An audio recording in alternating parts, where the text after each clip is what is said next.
على رسوله الكريم أما بعد فأعوذ بالله من الشيطان الرجيم بسم الله الرحمن الرحيم وإلى ثمود أخاهم صالحا صدق الله العلي العظيم وبلغنا رسوله النبي الكريم الأمين الرؤوف الرحيم الصلاة والسلام عليك يا رسول الله وعلى آلك وأصحابك يا حبيب الله الصلاة والسلام عليك يا شفيع المذنبين وعلى آلك وأصحابك يا رحمة للعالمين صلى الله تعالى عليه وعلى آله وأصحابه وبارك وسلم يا صاحب الجمال ويا سيد البشر من وجهك المنير لقد نبر القمر لا يمكن الثناء كما كان حقه وعلى الهدى بزرگ لي قصة مختصر وعلى الحمد درود السلام معزز محتشم حضرات ذی احتشام الحمدللہ ثم الحمدللہ کہ رب کائنات نے ہم گنہگاروں کو ماہ رمضان مبارک کی یہ پرکیف پرنور بہاریں ساعتیں دیکھنا نصیب فرمائے. رب کائنات کی بارگاہ میں دعا ہے کہ مقدس و بابرکت لمحات کے صدقے رب کائنات امت مسلمہ کی بے حساب بخشش و مغفرت فرمائے اور پوری امت مسلمہ کو رب کائنات دار دوزخ سے نجات عطا فرمائے. عالم اسلام کی خیر فرمائے, عالم اسلام پر اپنا خصوصی فضل و کرم فرمائے. حضرات ذی احتشام, اس سے پہلے میں نے آپ حضرات کے سامنے حضرت ہود علیہ السلام کا ذکر خیر کیا تھا اور بیچ میں 2 دن تعطل کا ہم شکار ہوئے مجبوری کے تحت.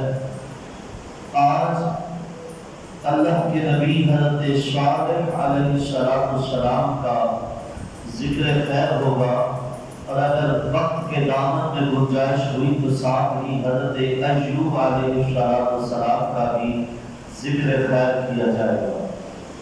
حضرت صالح علیہ السلام آپ حضرت نوح علیہ السلام کی اولاد میں سے ہیں.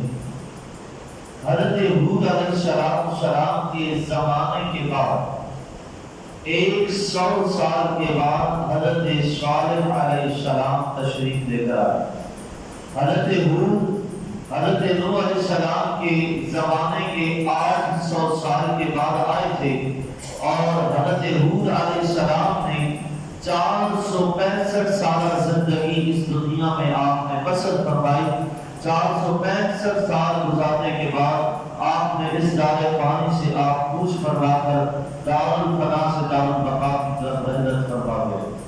حضرت ہود علیہ السلام کی زمانے کے 100 سال کے بعد حضرت صالح علیہ السلام کو اللہ تبارک و تعالی نے مبعوث فرمایا اور حضرت صالح جس قوم کی طرف نبی بن کر آئے تھے وہ قوم سمود تھی. یہ قوم سمود ایک شخص کا نام تھا. اس کی آل اولاد اس سے تعلق رکھنے والے جتنے لوگ تھے وہ سب قوم سمود کے لائے. حضرت صالح علیہ السلام بھی اسی قوم سمود کے ایک فرد تھے. اللہ نے آپ کو نبوت کا تاج عطا فرمایا اور قوم سمود کی طرف آپ کو اللہ نے نبی بنا کر بھیجا تاکہ قوم سمود کو اللہ کی وحدانیت کا پیغام پہنچایا جائے, کیونکہ قوم سمود بھی بت پرستی کیا کرتی تھی اور اللہ رب العزت نے انہیں بڑی طاقت عطا فرمائی تھی, بڑے بڑے جسم عطا فرمائے تھے, بڑے قد و قامت کے یہ مالک تھے اور اللہ نے انہیں اتنی طاقت عطا فرمائی تھی کہ یہ پہاڑوں کو کاٹ کر پہاڑوں کو تراش کر پہاڑوں کے اندر اپنے گھروں کو بنایا کرتے تھے.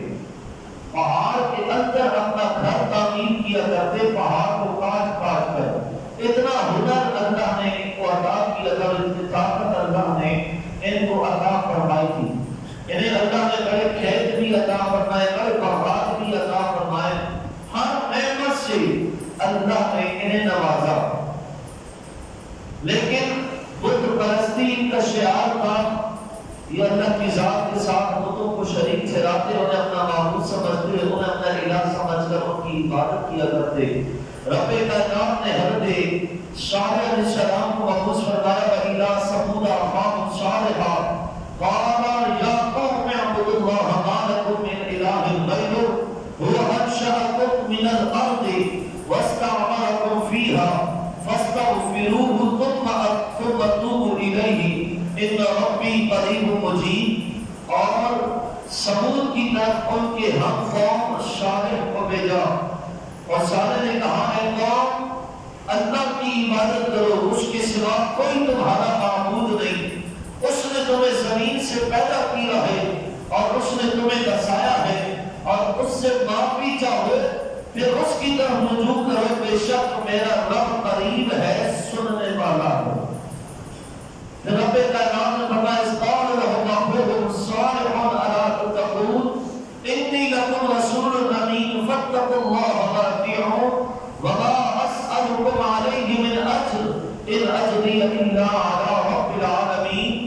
جبکہ ان کے ہم قوم صالح نے فرمایا کیا ڈرتے نہیں، بے شک میں تمہارے لیے اللہ کا امانت دار رسول ہوں، تو اللہ سے ڈرو اور میرا حکم مانو، اور میں تم سے کچھ اجرت طلب نہیں کرتا، میرا اجر تو اسی پر ہے جو سارے جہانوں کا رب ہے۔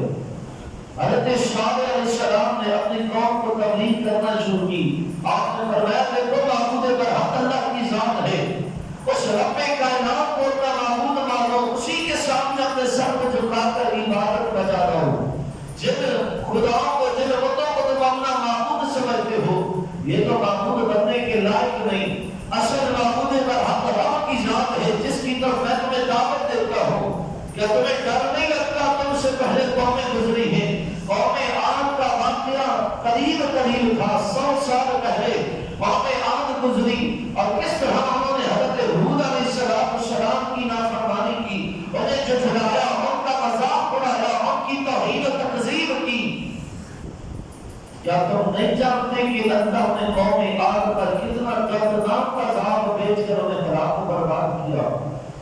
اے میری قوم، اللہ کی بارگاہ میں آ کر، اللہ کے سامنے گر گڑا کر اپنے گناہوں کی معافی مانگو، اپنے کیے کی معافی مانگو، اللہ سے رجوع کرو۔ وہ رب بڑا مہربان ہے، جب کوئی بندہ صدق دل سے رب کی بارگاہ میں آ کر جھک کر رب کو منانے کی کوشش کرتا ہے، رب کی بارگاہ میں گر گڑا کر، جب رب کی بارگاہ میں سچے دل سے توبہ طائب ہو کر اپنے کیے پر نادم و شرمندہ ہوتا ہے اور رب سے معافی کا طلبگار بنتا ہے، تو میرا رب اسے کبھی خالی نہیں کرتا، بلکہ بخشش و مغفرت اور توبہ کی مقبولیت کے فرمان عطا کر دیتا۔ اے میری قوم، کیا تمہیں ڈر نہیں لگتا؟ میں اللہ کی طرف سے تمہارے پاس رسول بن کر آیا ہوں، دیکھو مجھ پر ایمان لاؤ اور اللہ کی وحدانیت کا اقرار کرو، اور اس پر جو تبلیغ میں تمہیں کر رہا ہوں، میں تم سے کوئی اجر نہیں مانگتا، میرا اجر تو اللہ کی ذات پر ہے، کیونکہ اجر دنیا والے ادا نہیں کر سکتے۔ دین کی تبلیغ کا جو اجر ہے، جو اس کا صلہ ہے، دنیا والے مل جائیں تب بھی دین کی تبلیغ کرنے والے کو اس کی اجرت نہیں ادا کر سکتے۔ تبلیغ دین کا اتنا اجر ہے، اور یہ اجر سوائے اللہ کی ذات کے کوئی اور دے سکتا نہیں۔ حضرت صالح علیہ السلام نے قوم کو سمجھانا شروع کیا۔ قوم یہ سمجھتی تھی ہم بڑے دل و بہتر جسم و جسمانیت کے قد و قامت کے مالک ہیں، ہمیں بڑی طاقت اللہ نے عطا کی ہے، ہم بڑے روبدار ہیں، بڑے طاقت والے ہیں، یہاں تک کہ ہم پہاڑوں کو کاٹ کاٹ کر ان کے اندر مکانات بنا لیتے ہیں، ہمارے پاس ہر نعمت موجود ہے، کھیت بھی ہیں، باغ بھی ہیں، مویشی بھی ہیں، ساری نعمتوں سے ہمیں نوازا گیا ہے۔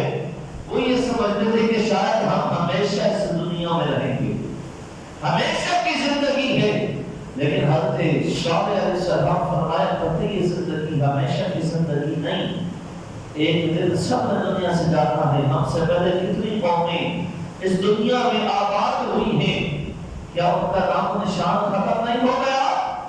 اے میری قوم، کبھی بھی اس غلط فہمی میں نہ رہنا کہ تم ہمیشہ کی زندگی پالو گے. ہمیشہ کی زندگی کسی کی نہیں، سب نے ایک دن دنیا کو چھوڑ جانا ہے. دیکھو اپنے اس طاقت کے، اپنے اس قدر و قامت کے غرور کے نشے کے اندر مست ہو کر رب کو نہ بھلاؤ. اپنی آخرت کو، اپنی موت کو بھول نہ جاؤ، اپنی موت کو یاد رکھو. لیکن قوم، جب آپ نے تبلیغ کا سلسلہ شروع کیا، کچھ لوگ ایسے تھے جنہوں نے آپ کی دعوت حق کو قبول کیا، آپ پر ایمان لے کر، اور اکثر لوگ ایسے تھے جنہوں نے آپ کی اس دعوت کو رد کر دیا، آپ کو نبی ماننے سے انکار کر دیا. وہی بات جو ہر قوم کے اندر پائی گئی. ایسا ہے تو ہماری قوم کا بندہ ہے، ہماری قوم کا ایک فرد ہے، تجھ میں اور ہم میں فرق کوئی نہیں، تو ہمارے جیسا ہی انسان ہے. بنا پھر تجھے نبوت کیسے مل گئی؟ نبوت مل رہی تھی تو کسی سردار کو ملتی، کسی بڑے امیر کو ملتی، تجھے نبوت کیسے مل گئی؟ جبکہ تیرے اور ہمارے درمیان کوئی امتیازی شان ہی نہیں. جیسا تو ہے ویسے ہم ہیں، پھر ہم تجھے نبی کیسے مان لیں؟ کوئی امتیازی شان تیرے اندر ہوتی، کوئی امتیازی خصوصیت تیرے اندر ہوتی تو ایسا ہے پھر بھی ہم سمجھتے کہ ہاں اس امتیازی شان کی وجہ سے تجھے نبوت ملی ہے. لیکن تو ہمارے جیسا بشر ہے، ہمارے جیسا انسان ہے، ہم کیسے مان لیں کہ تجھے نبوت مل گئی؟ پہلی بات تو اس قوم کی، ہر قوم نے اپنے نبی کے ساتھ یہی کی ہے. پھر دوسری بات، انہوں نے اپنے نبی کو، حضرت صالح کو کہا کہ اے صالح تم اپنے اس دعوی نبوت میں جھوٹے ہو، تم جھوٹا دعویٰ کرتے ہو، تم مکاری کرتے ہو، تم تکبر کی بنا پر تم نے یہ دعویٰ کیا ہے تاکہ لوگ تمہاری واہ واہ کریں، لوگ تمہاری تعریفیں کریں، لوگ تمہارے آگے پیچھے گھومیں، جس وجہ سے تم نے نبوت کا دعویٰ کیا ہے، اور تمہارا یہ دعوی نبوت جھوٹا. اور تیسری بات انہوں نے کہا کہ اے صالح ہمیں لگتا ہے شاید تم پر کسی نے جادو کر دیا، اور جادو بھی بار بار کیا ہے، جس وجہ سے تمہارا دماغ معذاللہ ٹھکانے پر نہیں، تم دیوانے ہو گئے ہو، معذاللہ پاگل ہو گئے ہو، جس وجہ سے تم یہ بہکی باتیں کرتے ہو. ہم تمہارا علاج کروا دیں گے، تم ٹھیک ہو جاؤ گے تاکہ یہ بہکی ہوئی باتیں کرنا چھوڑ دو.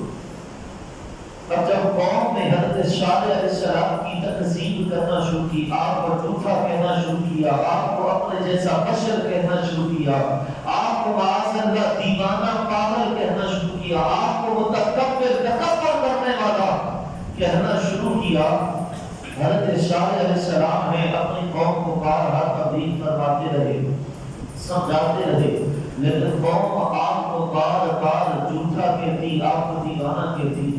اللہ رب العزت نے اپنے نبی کی توہین پر اس قوم کی پکڑ فرمائی. پہلی پکڑ یہ آئی کہ اللہ رب العزت نے ان پر بارش برسانا پڑتے رہے. قحط ساری کو اللہ نے مسلط کر دیا، سارے باغات، سارے کھیت، سارے تالاب خشک ہو کر رہ گئے، عورتیں ان کی بھانج ہو گئی. جب ان پر قحط ساری کا زمانہ آ گیا تو انہوں نے اس قحط ساری کے وجہ بھی حضرت صالح کو قرار دے دیا، اور قوم نے کہا اے صالح تمہاری آمد ہمارے لیے اتنی بدشگون ہوئی ہے، اتنی بدشگون ہمارے اوپر بنی کہ ہم پر بارشیں برسنا بند ہو گئی. جب سے تم نے دعویٰ نبوت کیا ہے، ہمارے کھیت خشک ہونا شروع ہو گئے، ہمارے آباد خشک ہونا شروع ہو گئے، تالاب ندیاں خشک ہونا شروع ہو گئی، یہاں تک کہ ہماری عورتیں بانجھ ہو گئی. تمہارا آنا ہمارے لیے بدشگون ہو چکا. حضرت صالح علیہ السلام نے جب سنا، آپ نے فرمایا میری آمد تمہارے لیے بدشگون نہیں ہوئی، بلکہ تمہارے اپنے کرتوت تمہارے لیے بدشگون بنے ہیں. تم نے جو میری تکذیب کی ہے، تم نے جو میری توہین اور میرا مذاق اڑایا ہے، تمہاری کسی حرکت نے تمہارے اوپر رب کی اس پکڑ کو مسلط کیا ہے. اب وقت چلتا گزرتا رہا، حضرت صالح علیہ السلام اپنی تبلیغ کے سلسلے کو جاری رکھے رہے. اب جو لوگ حضرت صالح پر ایمان لائے تھے وہ لوگ، اور ایک وہ لوگ تھے جو حضرت صالح علیہ السلام کی نبوت کا انکار کرتے تھے. دو گروہ ہو گئے، ایک ایمان والے اور ایک پائمان لوگ. اب اکثر ان دونوں گروہوں کے درمیان، ایمان والے اور پائمان کے درمیان آپس میں بحث و مباحثہ ہوتا، دین کی حقانیت کا بحث و مباحثہ کیا جاتا. حضرت صالح علیہ السلام اپنی توحید کا سلسلہ جاری رکھے ہیں. بالآخر قوم نے آپ سے معجزات طلب کرنا شروع کیے. آپ نے کہا کہو کیا معجزہ چاہتے ہو؟ کہا ہماری عید کا دن آنے والا، ہم سب ایک کھلے میدان میں جائیں گے، آپ بھی ہمارے ساتھ آئیے گا، ہم اپنے خداؤں کی عبادت کریں گے، آپ اپنے خدا کی عبادت کیجیے گا، ہم اپنے خدا سے دعا مانگیں گے، آپ اپنے خدا سے دعا مانگیے گا. جس کی دعا قبول ہو گئی دوسرے لوگ اس کی ابتدا کریں گے، اس کی اطاعت کریں گے، اس کی پیروی کریں گے. جیسے وہ کہے گا سارے لوگ اسی کے بتائے ہوئے راستے پر چلیں گے.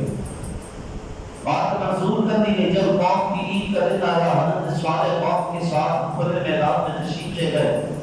انہوں نے اپنے بتوں کی پوجا پاٹ کرنا شروع کی. حضرت صالح اللہ کی بارگاہ میں نفل نماز پڑھنا آپ نے شروع کروائی. قوم نے دعا کرنا شروع کی، لیکن بتوں کے آگے دعا کرنا کوئی رنگ نہ لے آئی. اب حضرت صالح علیہ السلام اس قوم کے اندر ایک سردار تھا جس کا نام تھا جدع بن عمرو. اس جدع بن عمرو نے حضرت صالح علیہ السلام سے کہا کہ اے صالح، تم نے دعویٰ نبوت کیا ہے، نبی کے پاس معجزات ہوتے ہیں، ہمیں کوئی معجزہ دکھاؤ. اگر معجزہ دکھا دیا تو ہم آپ پر ایمان لے کر آئیں گے. حضرت صالح علیہ السلام نے فرمایا کہو کیا معجزہ دیکھنا چاہتے ہو؟ جدع بن عمرو نے کہا وہ سامنے ایک پہاڑی آپ کو نظر آ رہی؟ آپ نے فرمایا ہاں. کہا میں یہ چاہتا ہوں کہ آپ اس پہاڑی کے اندر سے ایک حاملہ اونٹنی کو پیدا کر کے دکھائیں. ایک حاملہ اونٹنی اس پہاڑی کے اندر سے نکل کر آئے، ہم آپ پر ایمان لے آئیں گے. صرف اونٹنی نہ ہو، حاملہ بھی ہو، کھپن ہو، اور وہ اس پہاڑی کے اندر سے نکل کر آئے تو ہم آپ کو نبی مانیں گے. حضرت صالح علیہ السلام نے نفل نماز پڑھنا شروع کی. نفل ادا کرنے کے بعد آپ نے اللہ کی بارگاہ میں دعا فرمائی. جب آپ نے دعا فرمائی، قوم دیکھ رہی تھی اس پہاڑی کی طرف. جس طرح جانور ربن ہوں اور جانوروں کے ہاں جب بچے کی پیدائش ہونے لگتی ہے، بچڑا بچڑی لیلا لیلی، جب ان کا بچہ پیدا ہونے لگتا ہے تو جانور کو جو تکلیف ہوتی ہے، جو کراہیت ہوتی ہے، قوم نے دیکھا کہ پہاڑ پر وہی تکلیف طاری ہے اور پہاڑ سے کراہنے کی آوازیں آ رہی ہیں. اور اچانک دیکھتی دیکھتے پہاڑ پھٹ گیا اور پہاڑ کے اندر سے ایک اونٹنی چلتی ہوئی باہر آئی اور وہ اونٹنی گھپن اور حاملہ تھی. جب قوم نے دیکھا تو جدع بن عمرو جس نے اس معجزے کا مطالبہ کیا تھا، اس نے اپنے ساتھیوں سمیت حضرت صالح کا کلمہ پڑھ کر آپ پر ایمان لیا. لیکن قوم کے جو دوسرے لوگ تھے ان لوگوں نے حضرت صالح علیہ السلام کے اس معجزے کو بھی جھٹلا کر آپ کی نبوت کا انکار کر دیا. اور حضرت صالح علیہ السلام جب اپنا معجزہ دکھایا کہ پہاڑ کے اندر سے ایک اونٹنی کو آپ نے نکال کر دکھایا، اونٹنی بھی کھپن، اور جب وہ کھپن اونٹنی باہر آئی تھوڑی ہی دیر میں اس اونٹنی نے بچہ چل دیا. پوری قوم کھڑی ہے اور قوم کے سامنے اس اونٹنی نے بچہ چلا. جب بچہ چل دیا اب حضرت صالح علیہ السلام نے فرمایا دیکھو ہماری جو قوم کے ہمارے علاقے کے جو تالاب ہیں، جو کنواں ہیں جس سے ہمارے مویشی جانور پانی پیا کرتے ہیں، اب چونکہ میری اونٹنی ہے، اس کا بچہ بھی ہے، ایک دن اس تالاب سے، اس کنویں سے یہ اونٹنی اور اس کا بچہ پانی پئیں گے اور دوسرے دن تمہارے سارے جانور اور مویشی اس تالاب کنویں سے پانی پئیں گے. جس دن اونٹنی کی باری ہوگی اس دن تمہارے جانور پانی نہیں پی سکتے، اور جس دن تمہارے جانوروں کی باری ہوگی اس دن اونٹنی آ کر پانی نہیں پیے گی. یہ بات آپ نے فرما دی. قوم نے اس بات پر اتفاق کیا. اب جس دن جانوروں کی مویشیوں کے پانی پینے کی باری آتی، جانور جمع ہو جاتے، تالاب سے کنویں سے پانی پیتے، اونٹنی جنگلوں میں چارہ چرتی رہتی اپنے بچے کے ساتھ. اور بچہ جو پیدا ہوا وہ کوئی چھوٹا سا نہیں تھا،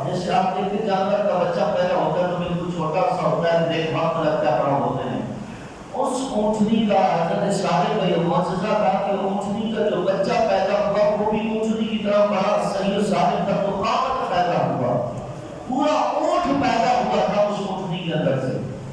اب یہ دونوں ماں بیٹا اونٹنی اور اس کا بچہ جنگل میں چارہ چرتے، جس دن اونٹنی کے پانی پینے کی باری آتی اس دن سارے جانور مویشی لوگ بھی جاتے، اونٹنی اپنے بچے کے ساتھ تالاب پر کنویں کے منہ پر آتی اور اونٹنی اور اس کا بچہ تالاب میں اپنا منہ رکھتے سارا پانی پی جاتے، تالاب کا تالاب خشک ہو جاتا، پورا کنواں خشک ہو کر رہ جاتا، سارا پانی پی جاتا۔ اب یہ سلسلہ چلتا رہا۔ اب ہوا یہ کہ گرمیوں کے جب دن آئے نا، اب وہ علاقہ ایسا تھا کہ اس کا کچھ حصہ اوپر کی جانب تھا پہاڑوں کی طرف اور کچھ حصہ نیچے نشیب کی طرف تھا، اونچائی اور جھگائی تھی۔ اب گرمیوں کے موسم میں وہ اونٹنی اوپر کے حصے پر چارہ چرتی، اور جب اونٹنی اوپر کے حصے پر چارہ چرنے کے لیے جاتی تو دیگر جانور مویشی اس اونٹنی کو دیکھ کر ڈر کر نچلے حصے کی طرف چلے جاتے۔ سردیوں کا موسم آیا، وہ اونٹنی اوپر کے علاقے کو چھوڑ کر نیچے کے علاقے میں آ کر چارہ چرنے لگی۔ جانوروں نے اونٹنی کو دیکھا اور ڈر کے مارے بھاگ کر اوپر کے علاقے میں چلے گئے۔ قوم کے لوگ بڑے پریشان ہوئے۔ قوم میں کچھ فسادی لوگ تھے، اور فسادی لوگوں نے آپس میں بیٹھ کر مشورہ کیا کہ ایک تو یہ اونٹنی جس دن اس کے پانی پینے کی باری ہوتی ہے ہمارے جانور پیاسے مرتے ہیں، دوسرا یہ سارا تالاب کا کنویں کا پانی پی جاتی ہے، اور جس جگہ یہ اونٹنی چارہ چرنے جائے ہمارے جانور ڈر کے مارے اس جگہ چارہ نہیں چرتے، اس اونٹنی سے نجات پائی جائے۔ حضرت صالح علیہ السلام نے جب اونٹنی پیدا فرمائی تھی اس پہاڑ سے جب زندہ نکل کر آئی تو آپ نے اپنی قوم سے کہا تھا خبردار اس اونٹنی کو کبھی بھی غلط ارادے سے غلط نیت سے چھونا تک نہیں، ورنہ اللہ کا عذاب تمہیں اپنی لپیٹ میں لے لے گا۔ اب ان فسادی لوگوں نے آپس میں مشورہ کیا کہ اس اونٹنی سے جان چھڑائی جائے۔ مشورہ کرنے کے بعد ایک شخص کو تیار کیا گیا اور اس کی ڈیوٹی لگائی گئی کہ جس دن اونٹنی پانی پینے کے لیے تالاب یا کنویں کی طرف آئے نا تو تم نے آگے بڑھ کر اونٹنی پر حملہ کرنا ہے، اونٹنی کی پونچھیں کاٹ دینی، اس کے پاؤں کاٹ دینے، اس کی دم کاٹ دینی، اس کی ناک کاٹ دینی۔ اب جب اونٹنی پانی پینے کے لیے تالاب یا کنویں کی طرف بڑھنے لگی تو اس فسادی نے حملہ کر کے اونٹنی کی پونچھیں کاٹ کر اونٹنی کو شہید کر دیا۔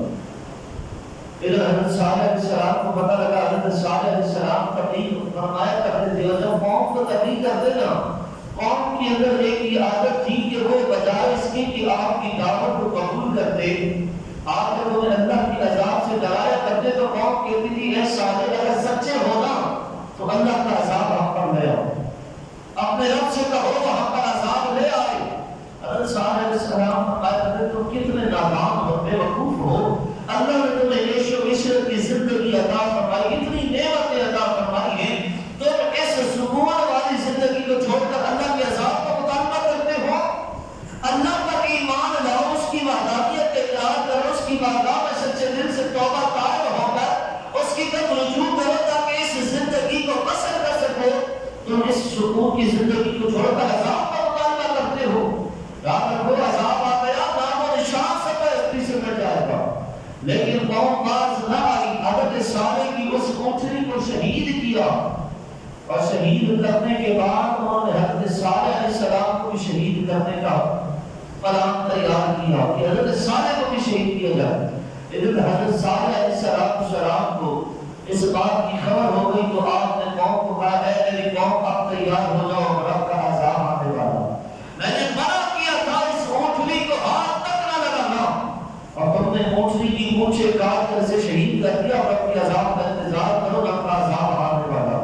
قوم نے کہا اے صالح ہمیں کیسے پتہ چلے کہ رب کا عذاب آ رہا؟ کہا 3 دن بعد تم کا رب کا عذاب آئے گا، اور وہ 3 دن کیسے گزریں گے؟ پہلا دن جب ہوگا تمہارے چہرے کی رنگت بالکل زرد پڑ جائے گی، پیراہٹ تمہارے چہرے پر طاری ہو جائے گی۔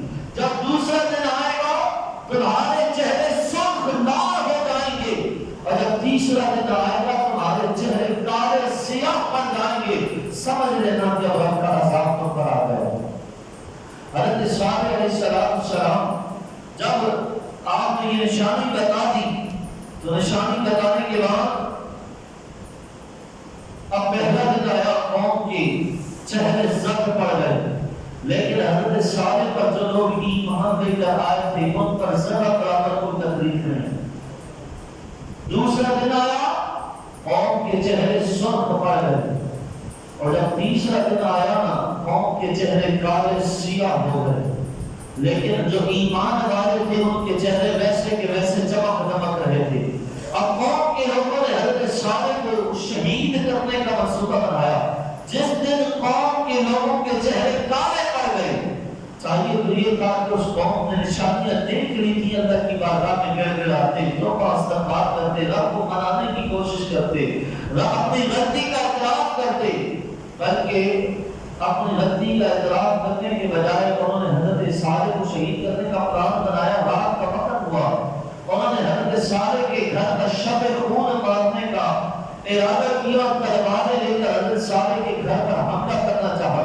جب حضرت صالح کے گھر پر حملہ کرنے آئے نا، تو رب کائنات نے فرشتوں کی جماعت بھیج کر حضرت صالح کی حفاظت کروائی، اور فرشتے آ کر حضرت صالح کے گھر کے چاروں طرف پھیل گئے۔ جب ان کافروں نے حضرت صالح کے گھر پر شب خون مارنا چاہا، تیر تلواروں کے ساتھ جب حضرت صالح کے گھر پر حملہ کرنے لگے، فرشتوں نے ان کافروں کی طرف پتھر برسانا شروع کر دیے، اور جس کافر کو پتھر لگتا وہیں ہلاک ہو کر ڈھیر ہو جاتا۔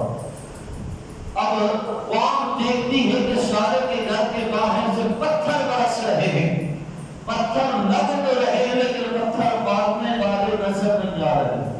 جس کو پتھر لگے تو وہیں ڈھیر ہو کر ہلاک ہو گیا، کوئی بھی باقی نہ بچا۔ اب باقی قوم کے لوگ، صبح ہوتے ہی اللہ نے اس قوم پر عذاب کو نازل کر دیا، اور عذاب کیا آیا کہ اس پوری زمین پر زلزلہ اللہ نے طاری فرما دیا، اور آسمان سے اللہ نے بجلی کی کڑک اور بادلوں کی گرج کو جاری فرما دیا۔ بادل اس زور کے ساتھ گرجنے لگے کہ خوف اور وحشت کے عالم طاری ہونے لگا، زمین پر ایک زوردار زلزلہ طاری ہوا اور پوری قوم کو الٹ پلٹ کر رکھ دیا۔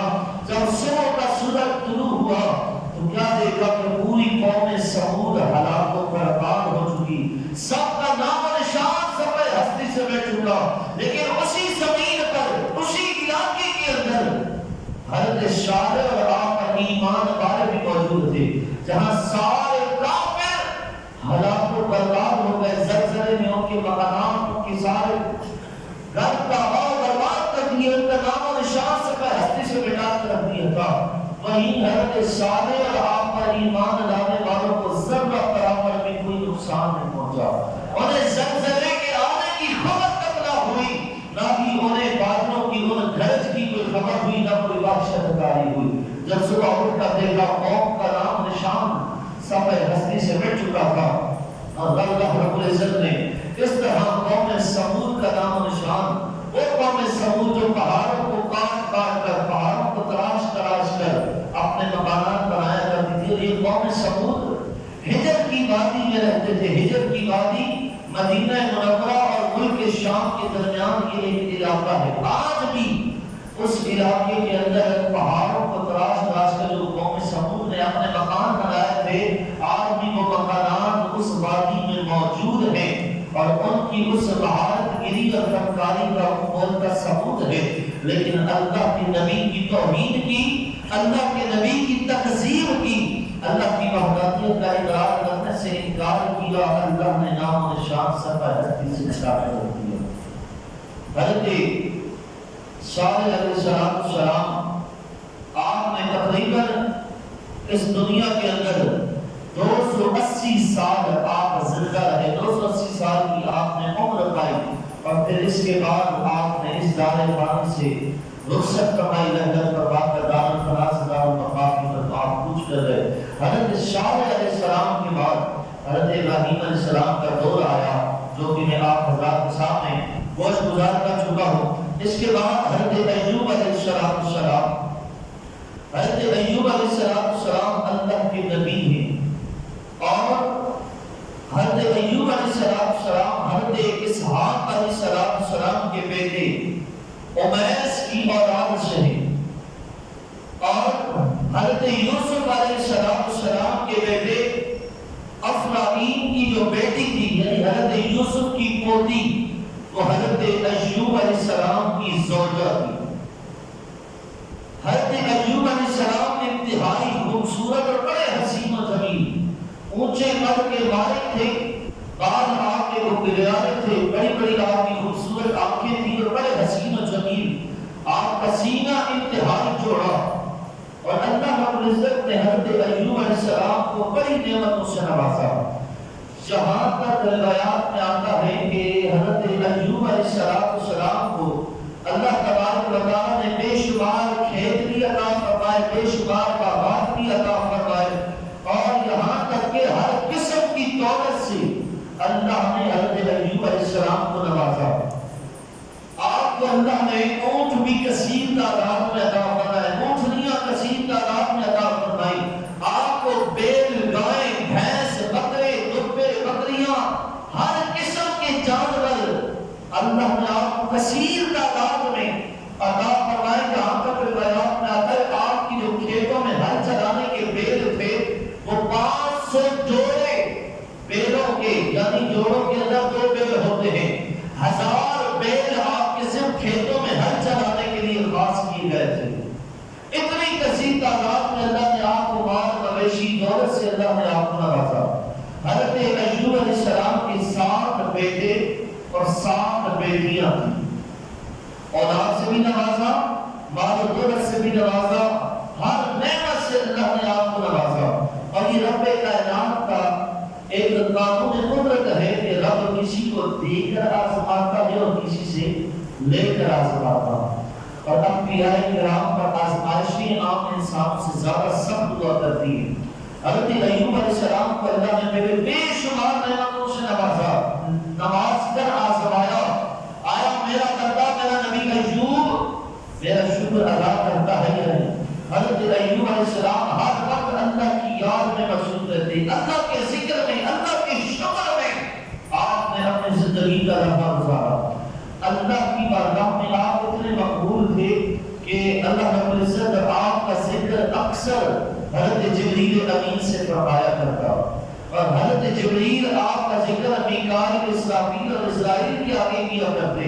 اور یہ تمام سردار فرشتے تمام فرشتوں کی جماعت کے آگے حضرت ایوب علیہ السلام کا ذکر کیا کرتے, آپ کا چرچا کیا کرتے. اور پھر یہ تمام فرشتے زمین پر آ کر حضرت ایوب علیہ السلام کا ذکر اور چرچا کیا کرتے, آپ کی شان بیان کیا کرتے. اتنی بڑی شان اللہ نے حضرت ایوب علیہ السلام کو عطا فرمائی. لیکن جب سب کچھ عطا کر کے رب نے آزمایا اور حضرت ایوب اس آزمائش پر کامیاب ہو گئے, اللہ کا شکر ادا کرنے والے ہوئے, اب اللہ رب العزت نے آزمائش کا دوسرا دور ڈالا کہ اب ہر نعمت لے کر آزمایا جائے کہ میرا ایوب کتنا صابر و شاکر ہے. یاد رکھیے انبیاء پر جتنی بھی تکلیفیں, جتنی بھی آزمائشیں آتی ہیں یہ امت کے لیے سبق ہوتی ہیں کہ دیکھو تم پر جو آزمائش آتی ہے اور آزمائشوں کو دیکھ کر گھبرایا نہ کرو. تکلیف اور مصیبت آئے انہیں دیکھ کر گھبرایا نہ کرو, نہ شکری نہ کیا کرو. خوشی کے لمحات میں بھی اللہ کو بھول نہ جایا کرو. ہمارے ہاں کیا ہوتا ہے جب خوشی کی لمحات آتے ہیں نا ہم اللہ کو بھول جاتے ہیں. شادی میں شادی میں کیا آپ کی نافرمانیاں کب ہوتی ہیں؟ کتنی نافرمانیاں ہوتی ہیں, بھول جاتے ہیں رب کو. چلو یہ تو ایک علیحدہ معاملہ ہے. رمضان میں لوگ کتنی عبادت کرتے ہیں, مسجدیں آباد ہوتی ہیں, مسجد کے ہر فلور پر نمازی ہوتے ہیں, لیکن جو ہی شوال کا چاند نظر آتا ہے, عید کی نماز ہوتی ہے, یقین جانے عید کے دن مسجدیں خالی ہو جاتی, لگتا ہی نہیں کہ کبھی یہ مسجدیں بھری ہوئی بھی ہوتی ہیں. عید کا دن خوشی کا دن ہے ہمارے لیے, ہم اس خوشی کے دن حالانکہ رب نے فرمایا وَلْتُكَبِّرُوا اللَّهَ عَلَىٰ مَا هَدَاكُمْ, اس عید کے دن, اس خوشی کے دن تو میری بڑائی بیان کرو, میرا ذکر کرو, میرا شکر ادا کرو کہ میں نے تمہیں یہ خوشی کے دن عطا فرمائے ہیں. اور ہم اس خوشی کے دن کے ملنے کے بدلے میں ہم رب کو بھول جاتے ہیں, نمازیں ہی چھوڑ دیتے ہیں, مسجدیں ویران ہو جاتی ہیں, مسجدوں کو خالی کر دیتے ہیں. تو یہ انسان کی فطرت ہے, جب کوئی دکھ تکلیف آ جائے تو پھر ہم مسجد میں بھی آتے ہیں, نماز بھی پڑھتے ہیں, اللہ سے دعا بھی مانگتے ہیں کہ اللہ تکلیف دور کرتا ہے. دکھوں میں رب یاد آ جاتا ہے، سکھوں میں رب بھول جاتا ہے۔ انبیاء پر جو آزمائشیں آئیں گی امت کے لیے درس ہیں، سبق ہے کہ دیکھو اللہ نے اپنے انبیاء کو کتنی آزمائشوں میں مبتلا فرمایا، کتنے امتحانات آئے، لیکن انبیاء جو اللہ کے محبوب ہیں، اللہ کے مقرب ہیں، اللہ کے برگزیدہ ہیں، جب ان پر آزمائشیں آئیں تو ہم تو کتنے گناہگار ہیں، کتنی نافرمانیاں کرتے ہیں، ہم پر آزمائش آ گئی تو کون سی بڑی بات۔ اور اللہ کے انبیاء اتنے برگزیدہ ہو کر سخت آزمائشیں آئیں، لیکن انہوں نے صبر و شکر کا نام تھامے رکھا۔ آج ہم تھوڑی سی تکلیف اور دکھ درد آزمائش آنے پر ہم بے صبر ہو جاتے ہیں۔ اب حضرت ایوب پر آزمائش کا دوسرا دور آیا کہ آپ کے جو کھیت، آپ کے باغات، آپ کے میوے مویشی، یہاں تک آتا ہے کہ حضرت ایوب علیہ السلام کے 500 غلام خادم تھے، 500 خادم، اور ہر خادم کی بیوی بھی حضرت ایوب کی خادمہ تھی، آگے ان کی اولاد بھی حضرت ایوب کی خادمائیں تھیں۔ اب سوچیں اللہ نے کتنی نعمتوں سے نوازا۔ اللہ کی طرف سے ایک آزمائش کا دور آیا، زمین سے ایک آگ نکلی اور اس نے ایوب علیہ السلام کے سارے باغات کو، سارے کھیتوں کو، ساری خادمات کو، غلاموں کو، ساری کنیزوں کو، لونڈیوں کو، سارے مال مویشی کو، جانوروں کو اس آگ نے جلا کر راکھ کر دیا، سب کچھ ختم ہو گیا۔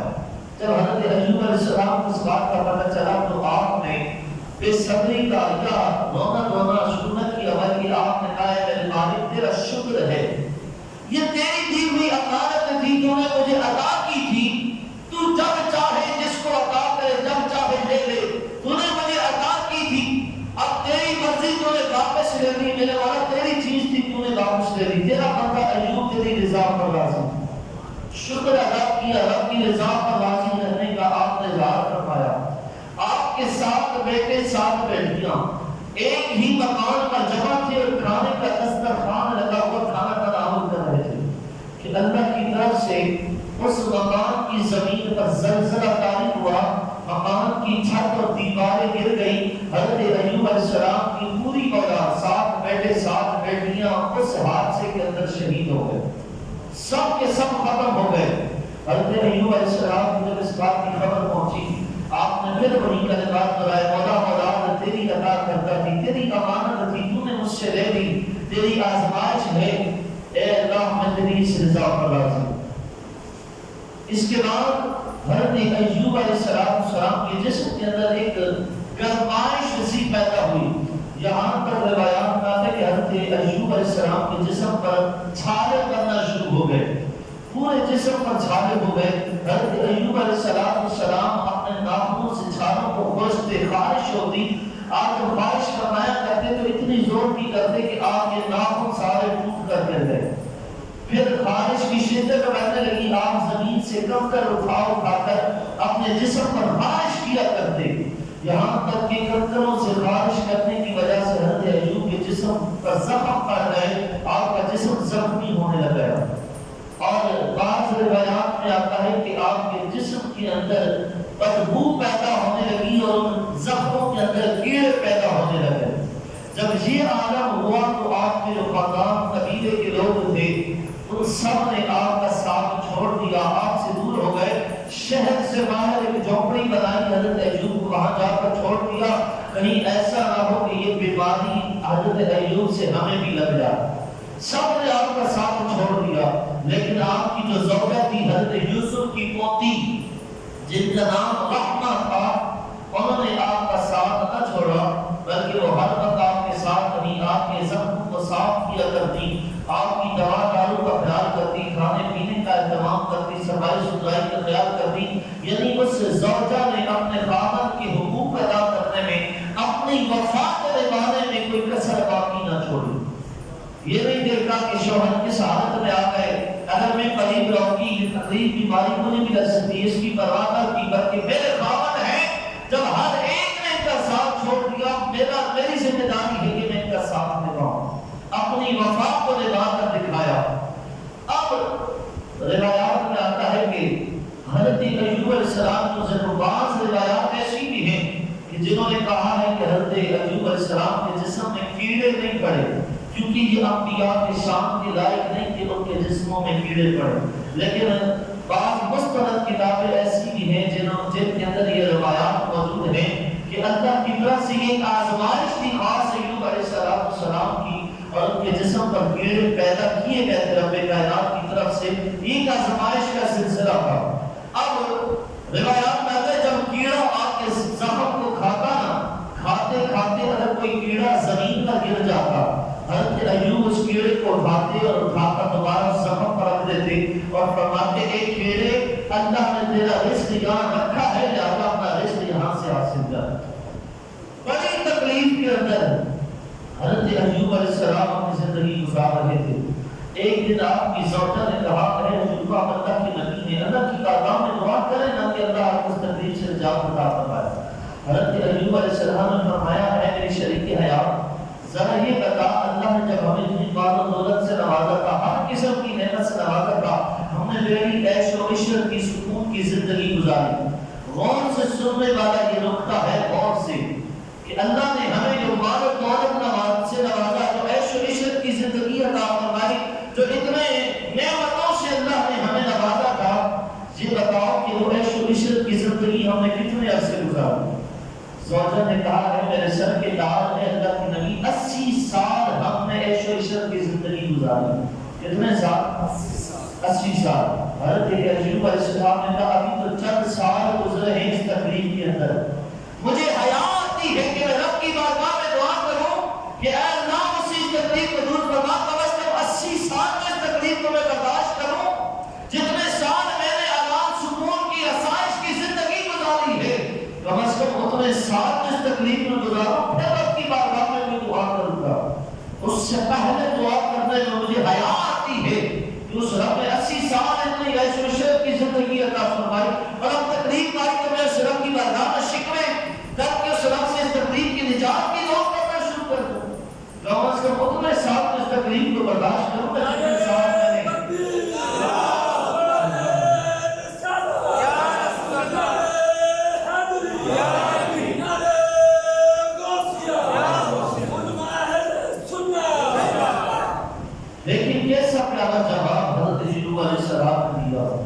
کہ ہماری زندگیوں میں خوشیاں آتی ہیں، اگر ایک لمحے کے لیے دکھ آ جائے، تکلیف آ جائے، ہم شکوہ شکایت کرنا شروع کرتے ہیں، دعائیں کرتے ہیں یا اللہ اس تکلیف کو دور کر دے، یا اللہ اس غم کی پریشانی کو دور کر دے، یا اللہ اس مصیبت سے نجات دے دے.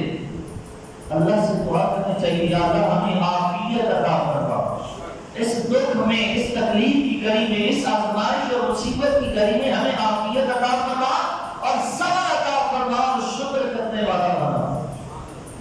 لیکن ہم بے صبری کا مظاہرہ کرتے ہیں.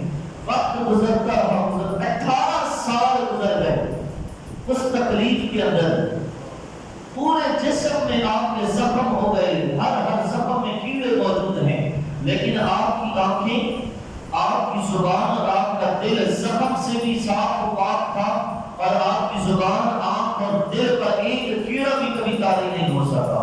ہر وقت آپ کی زبان بھی اللہ کے ذکر سے تر تھی، ہر وقت آپ کا دل، آپ کا قلب اللہ کے ذکر میں تڑپ رہا تھا، دھڑک رہا تھا.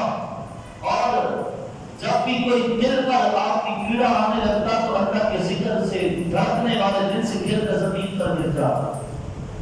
18 سال اس تکلیف کو برداشت کیا، بڑی اذیت، بڑی تکلیف. بالآخر رب کی بارگاہ میں آپ نے دست سوال بلند کی، میرے مولا ایوب تیری رضا پر راضی ہے، الہی اس آزمائش کی گھڑی میں جہاں تو نے اپنے بندے ایوب کو اتنی آسائشوں سے نوازا تھا، اے میرے مولا آزمائش کی اس گھڑی میں بھی ایوب تیری رضا پر راضی. اب شیطان ابلیس ہر جگہ پہنچتا، شیطان ایک حکیم کا، ایک طبیب کا روپ دھار کر آپ کی زوجہ کے پاس آیا، دوائی لے کر آیا اور آپ کی زوجہ سے کہنے لگا کہ دیکھو یہ دوائی لے کر آیا ہوں، اگر یہ دوائی آپ ایوب کو پلاتے ہیں تو ایوب کی اس تکلیف سے، بیماری سے ایوب کو نجات مل جائے گی، ایوب ٹھیک ہو جائیں گے. لیکن میری شرط ہے دوائی اس وقت دوں گا جب ایوب صحتیاب ہونے کے بعد یہ کہیں کہ مجھے شفا تم نے دی ہے، مجھے شفا تم نے دی ہے، تو پھر یہ دوا تو آپ نے سمجھا کہ ایک معمولی سا جملہ ہے تو جس زمانے آپ کہتے ہیں یار فلاں ڈاکٹر کے ہاتھ میں بڑی شفا اس کے پاس گیا شفا مل گیا کہ شفا دینے والی ذات کس کی ہے؟ اللہ کی، وسیلہ اللہ نے اس کو بنایا۔ بسا اوقات اگر باہر سے باہر ڈاکٹر ہوتا ہے، گھر کا ایک بندہ جس کو اس ڈاکٹر سے شفا، اکثر جب بیمار اس کے بعد جائے دوا لے کر شفا مل جاتی، دوسرے بھائی کو اس ڈاکٹر کی دوائی راس نہیں آتی، اس کے کسی اور ڈاکٹر سے دوائی راس آتی ہے۔ ہوتا ہے اس طرح، شفا دینے والی ذات اللہ کی ہے، جس کو شفا اللہ نے جس کے ذریعے دینی ہوتی ہے اللہ عطا کرتا۔ اب بیوی نے یہ سمجھا کہ ایک معمولی سے جملہ ہے، کہتے ہیں کہ کوئی مسئلہ نہیں، دوائی نہیں، وعدہ کر دیا، شیطان کے ساتھ جاتی نہیں تھی، شیطان ہے۔ حضرت ایوب کے پاس آئی، سارا ماجرا سنایا کہ ایک طبیب آیا ہے، اس نے دوائی دی اور اس نے شرط رکھی ہے اور میں نے اس سے وعدہ کیا ہے کہ آپ یہ جملہ کریے۔ حضرت ایوب علیہ السلام جلال میں آئے، آپ نے ناراضگی کا اظہار اپنی زوجہ سے فرمایا، سمجھ گئے کہ یہ شیطان ابلیس ہے۔ آپ نے فرمایا جس دن میں صحت یاب ہو گیا نا، میں نے تمہیں 100 کوڑے مارنے ہیں، یہ یاد رکھو، 100 کوڑے ماروں گا۔ تو میں اس سے ساتھ وعدہ کیا کہ میں یہ کہوں کہ تم نے مجھے شفا دی ہے، شفا دینے والی ذات فقط اللہ کی ہے۔ اب آپ نے یہ کہہ دیا، ادھر اللہ کی بارگاہ میں آپ نے ہاتھ اٹھائے کہ اے میرے مولا، مجھے شیطان کے اس مکر نے بڑی اذیت پہنچائی، بڑی تکلیف پہنچائی ہے کہ اس کے مکر کی وجہ سے آپ نے اپنی زوجہ سے، وفادار بیوی سے، کہ اس تکلیف کے عالم میں جب ہر کوئی ساتھ چھوڑ گیا، بیوی آپ کے ساتھ ہے، آپ نے اس کے ساتھ ناراضگی کا اظہار فرمایا اور آپ نے قسم اٹھائی کہ صحت یاب ہونے میں 100 کوڑے ماروں گا۔ وعدہ کیوں کیا؟ یہ کہنے پر کہ میں یہ کہوں گا کہ تم نے شفا دی۔ اور رب کی بارگاہ میں آپ نے ہاتھ اٹھائے، مولا شیطان کے سمندر نے مجھے بڑی اذیت اور تکلیف پہنچائی۔ رب کائنات نے بتایا ایوب اذ نادى ربه انی مسنی الضر وانت ارحم الراحمین فاستجبنا له فکشفنا ما به من ضر وآتیناه اهله ومثلهم معهم رحمة من عندنا وذکریٰ للعالمین۔ اور ایوب کو یاد کرو جب اس نے اپنے رب کو پکارا کہ مجھے تکلیف پہنچی ہے اور تو سب رحم کرنے والوں سے زیادہ رحم کرنے والا ہے، تو ہم نے ایوب کی دعا کو سن لیا، تو ہم نے دور کر دی ایوب کو جو تکلیف دی تھی، اور ہم نے اس کے گھر والے اور ان کے ساتھ اتنے ہی اور عطا کی اپنے پاس رحمت عطا کر کے، اور بندگی عطا کرنے بندگی والوں کے لیے نصیحت ہے۔ جب حضرت ایوب نے اللہ کی بارگاہ میں دعا کی نہ کہ مولا شیطان کے سمندر نے مجھے اذیت پہنچائی ہے، مولا تو رحم کرنے والے کی طرف فرما، رحم فرما، تو اللہ رب العزت کی بارگاہ سے حکم ہوا، اے ایوب اپنا پاؤں آپ زمین پر، دائیں پاؤں کی ایڑی آپ زمین پر ماریں۔ آپ کی زوجہ اس وقت گھر سے باہر کسی کام سے تشریف لے گئی تھی، حضرت ایوب علیہ السلام اٹھے اور آپ نے اپنا دائیں پاؤں کی ایڑی آپ نے زمین پر ماری تو وہاں سے پانی کا چشمہ پھوٹ پڑا۔ رب کائنات نے فرمایا ہے ایوب اس پانی کے چشمے سے پانی پیو بھی صحیح اور اس پانی سے نہاؤ بھی صحیح۔ جب حضرت ایوب علیہ السلام نے اس پانی کے اس چشمے کا پانی پیا، آپ کی اندرونی باطنی ساری بیماریاں ختم ہو گئی۔ جب آپ نے اس چشمے کے پانی سے غسل فرمایا تو آپ کے جسم کے سارے زخم دور ہو گئے، سارے زخم بڑھ گئے، ساری تکلیف سارے درد دور ہو گیا، سارے جسم کے زخم بھر گئے، وہ کیڑے ختم ہو گئے، ساری تکلیف دور ہو گئی، آپ کا جسم دوبارہ صحیح اور سالم ہو گیا۔ اور یہاں تک آتا ہے کہ پھر اللہ نے آپ کے لیے جبریل امین کے ذریعے جنت سے لباس بھیجا، اور اللہ نے حضرت ایوب کو وہ حسن عطا فرمایا کہ اللہ نے حضرت ایوب کو دوبارہ جوانی کی عمر عطا فرمائی۔ حضرت ایوب نے جنت کی لباس پہنا، جوانی کی عمر پھر مل گئی، حسن و شباب کے عالم میں، خوبصورتی کے عالم میں حضرت ایوب سج دج کر اپنے گھر میں بیٹھے ہیں۔ آپ کی زوجہ جب آئی نہ تو آپ کو پہچان نہ سکی، کیونکہ جب گھر سے گئی تھی تو بیمار شوہر چھوڑ کر گئی تھی، آئی تو آپ صحت یاب ہیں، پہچانا نہیں، پوچھا اے خوبصورت نوجوان یہ بتائیں میں اپنے شوہر کو، بیمار شوہر کو بستر پر چھوڑ کر گئی تھی، وہ کہاں ہے؟ کہیں انہیں بھیڑیے تو چکر نہیں لے گئے؟ حضرت ایوب علیہ السلام مسکرا رہے ہیں۔ جب بار بار آپ کی زوجہ نے اصرار کیا، پوچھا، آپ نے مسکرا کر کہا اے رحمان میں ہی ایوب ہوں۔ کہا آپ ایوب ہیں؟ آپ کو بیمار چھوڑ کر گئی تھی۔ کہا اللہ نے مجھ پر رحم کر دیا اور مجھے بیماری سے شفا عطا فرمایا۔ صبر و شکر کیا نا، اللہ نے انعام عطا فرمایا۔ اللہ کے نبی تھے، دیکھو یہ ایک سبب ہے انبیاء کی زندگی سے امت کے لیے۔ انبیاء نے صبر و شکر کیا، رب نے بتلایا دیکھو آزمائش کی گھڑیوں میں جب تم بھی صبر و شکر کرو گے رب تم پر بھی کرم فرمائے گا۔ اب ایوب علیہ السلام نے جب صبر و شکر کیا، بیماری دور ہو گئی، صرف بیماری کی دور نہیں ہوئی بلکہ یہاں تک روایات میں آتا ہے کہ اللہ تبارک و تعالی نے، بعض روایات میں آتا ہے وہی اولاد، وہی 7 بیٹے 7 بیٹیاں اللہ نے دوبارہ زندہ فرما دی، اور بعض روایات میں آتا ہے کہ اللہ نے آپ کو نئی اولاد عطا فرمائی، دوبارہ 7 بیٹے اور 7 بیٹیاں عطا فرمائی۔ جو کھیت جو باغات اللہ نے پہلے عطا کیے تھے وہ کھیت باغات اللہ نے پھر عطا کر دیے، مال مویشی جتنی تعداد میں اللہ نے پہلے دیا تھا اس سے زیادہ تعداد میں اللہ نے پھر عطا کر دیا، جتنے خادم غلام اللہ نے پہلے دیے تھے اب کی بار اللہ نے اس سے زیادہ اللہ نے آپ کو عطا کر دیا۔ یہاں تک روایات میں آتا ہے کہ آسمان سے سونے کی چونٹیاں اللہ نے برسائیں حضرت ایوب پر، اور حضرت ایوب ان چونٹیوں کو ایک تھیلے میں جمع کرنے لگے۔ جب جمع کرتے رہے نا تو اللہ رب العزت کی بارگاہ سے پیغام آیا ہے ایوب کیا بس نہیں کرتے؟ ایوب علیہ السلام نے عرض کی مولا تیرے فضل جب مل رہا ہو تیرے فضل میں کون بس کرنا چاہتا ہے؟ جب تیرا فضل کسی پر ہو رہا ہو تو بندہ چاہتا ہے رب کا فضل ہوتا رہے، کون تھکتا ہے، کون چاہتا ہے کہ رب کا فضل مجھ پر بس ہو جائے۔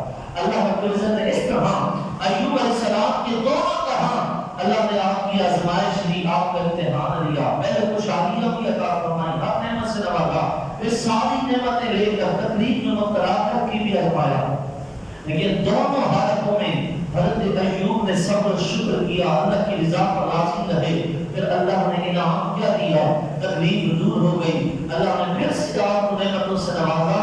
اور یہ مقام ہے کہ اللہ آپ کا فرشتوں کی جماعت میں آپ کا ذکر فرمایا کرتا ہے، اور فرشتے سردار فرشتے فرشتوں کی دیگر فرشتوں کی جماعت میں آپ کا چرچا کیا کرتے ہیں۔ یہ حضرت ایوب علیہ السلام کی شان تھی، اس سے ہمارے لیے یہی درس ہے، یہی سبب ہے۔ یاد زندگی میں امتحانات آتے رہتے ہیں، میں نے پچھلی کئی درسوں میں بھی یہ بات آپ کی گوش گزار کی کہ اللہ اپنے بندوں پر جس سے رب راضی ہوتا ہے نا آزمائش اسی پر آتی ہے۔ آزمائش 2 طرح کی ہوتی ہے، ایک آزمائش اس طرح ہوتی ہے کوئی بندہ گناہگار ہو اور اللہ اس کے گناہوں کو معاف کرنے کا ارادہ فرمایا، چاہے تو ڈائریکٹ بھی معاف کر دیتا، لیکن اللہ رب العزت کہیں کہیں امتحان بھی لیتا، امتحان کے اندر بیماری بھی آتی ہے، کوئی مصیبت کی گھڑیاں آزمائش کی گھڑیاں آتی ہیں، اور جب بیماری کسی بندے پر آتی ہے نا یاد رکھیے حضور علیہ السلام کا فرمان ہے بیماری گناہوں کا کفارہ۔ جب کسی کو کوئی تکلیف کوئی بیماری آتی ہے تو اس سے گناہ جڑنا شروع ہوتے ہیں، گناہ جڑتے ہیں اور درجات بلند ہونا شروع ہوتے ہیں۔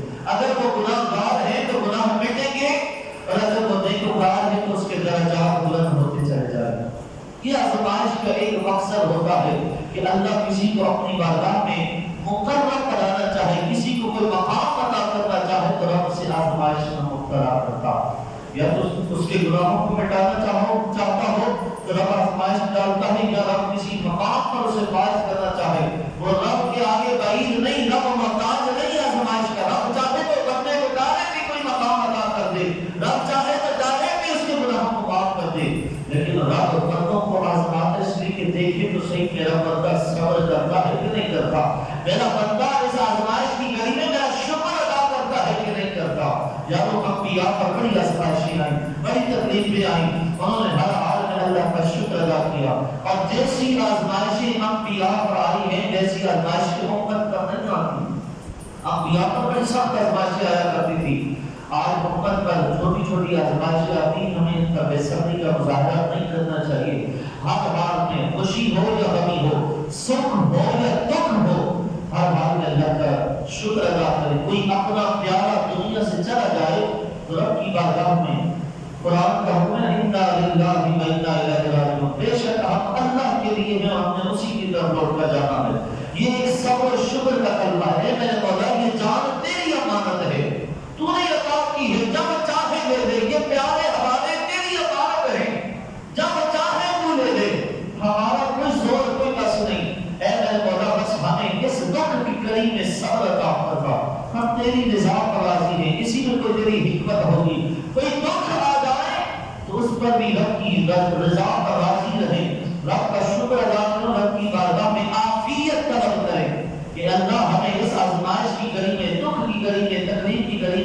عافیت عطا فرما، صبر و شکر عطا فرما۔